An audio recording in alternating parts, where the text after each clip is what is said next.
Pero como la red de cable que hay acá ya no es un cableado tan costoso como el de la red troncal, yo compenso con un amplificador, con un sistema de amplificación, la pérdida que aparezca a lo largo del sistema. Y miren ustedes que aquí aparece entonces un acoplador direccional en donde yo coloco el tap para el suscriptor. El tap va para el suscriptor y el otro extremo, es decir, los otros dos extremos, este y este, siguen su curso para otras partes donde se va a hacer el servicio. O sea, este es un extender de línea que se hace también con amplificación.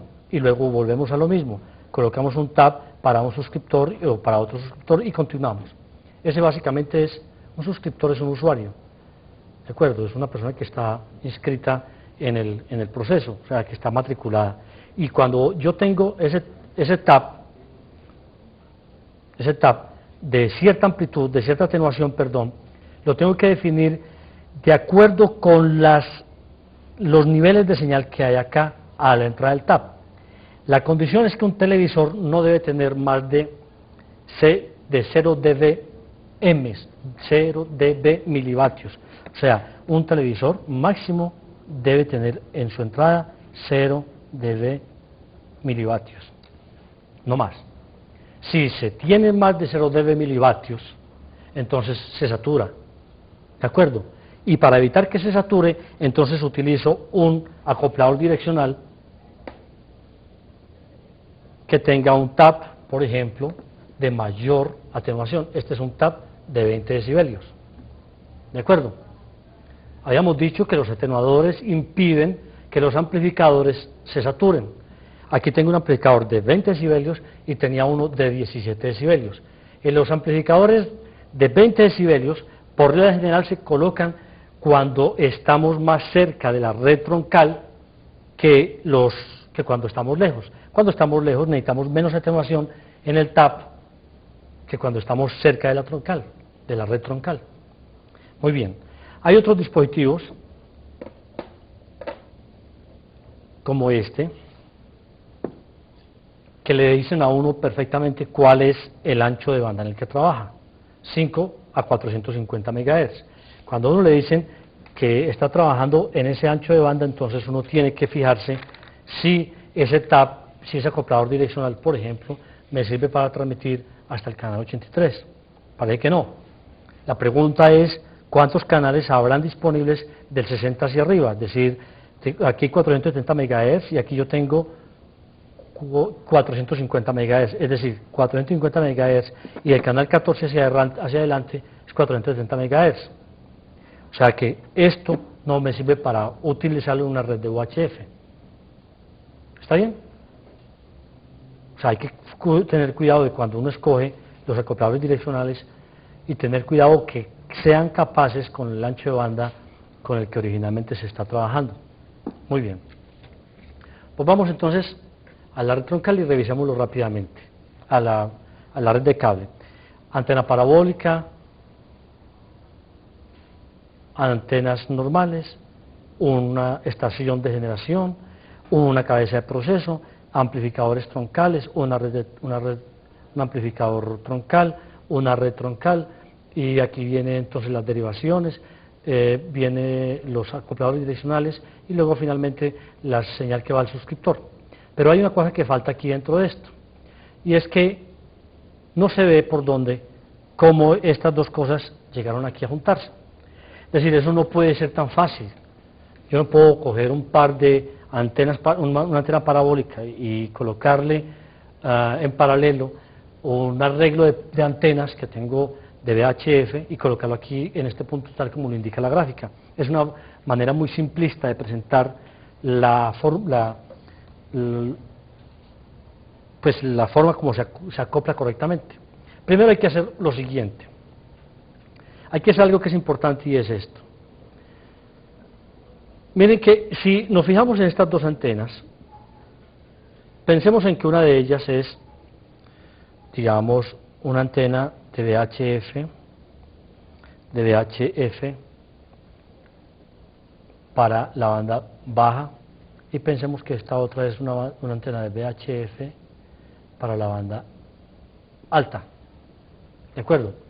Estas dos antenas hay que mezclarlas. Estas dos antenas hay que mezclarlas y se suele hacer con este aparato. Yo les voy a mostrar en detalle qué es eso. Entrada para la parte alta y entrada para la parte baja del canal. Los canales 2 del 2 al 6 y del 7 al 13. Y aquí abajo tenemos la salida del mezclador. Esto es un mezclador que me permite a mí, de acuerdo, perfectamente sumar esas dos cadenas, esas dos antenas, perdón, que están en dos bandas diferentes. O sea que antes de yo llegar hasta acá he tenido que hacer una mezcla de esta señal con la de esta otra señal. Continuamos. Si en realidad yo quiero hacer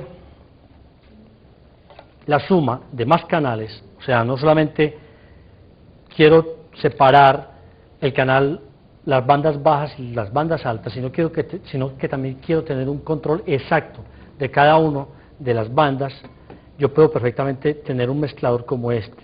Este es un mezclador en donde entra la FM, canal 2, canal 3 o 4, canal 5 o 6 y sale por este punto común. Esta entrada de FM, canal 2, canal 3, 4, canal 5, 6, son ajustables. Cada uno de ellos es un filtro que yo puedo ajustarlo, es decir, puedo colocar aquí un destornillador, un dispositivo para ajustarlo. Y entró el ajuste del canal, digamos, 6, el 4 y el 2, pero no puedo utilizarlo para hacer el 2 y 3, o sea, no deben hacerse en canales adyacentes, ni el 3, o sea, 4 y 5 tampoco se pueden hacer, tienen que ser el 2, el 4 o el 6, ¿cierto? Eso es lo correcto. Muy bien, esta es una mezcla ya más fina y yo puedo perfectamente entonces, en el detalle que estamos mostrando aquí ahora, tener un control exacto de que el canal que pase sea el 3 o el 4 o el 5 o el 6. Y así sucesivamente existen sistemas de mezcla más sofisticados que el que estoy mostrando, que tienen características de mejor calidad, de menos ruido, de mejor separación de ancho de banda. Pero básicamente lo que nosotros tenemos que tener en cuenta es que cada filtro de esos pone una atenuación. O sea, cuando yo coloco este filtro, este mezclador que tengo acá, es un dispositivo que es pasivo. Entonces, cuando es pasivo, por muy bien acoplado que esté, la señal que entra por acá y la señal que entra por acá sufren una atenuación aquí. Y cuando sale acá, hay que compensar esa señal en la cabeza de proceso amplificándola. ¿De acuerdo? Entonces, básicamente lo que tenemos nosotros es que cuidarnos, haciendo las cuentas de la atenuación que tiene este cable desde aquí hasta acá. Y si pensamos, por ejemplo, que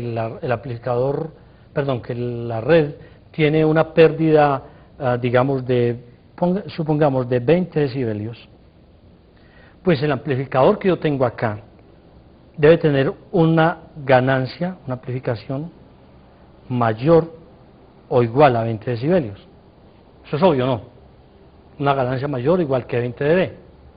Y si eso es cierto, entonces tiene que tener además cuidado de que, como estoy trabajando con una banda que va desde VHF, canal bajo, hasta UHF, tengo que tener cuidado de que este amplificador tenga tilt.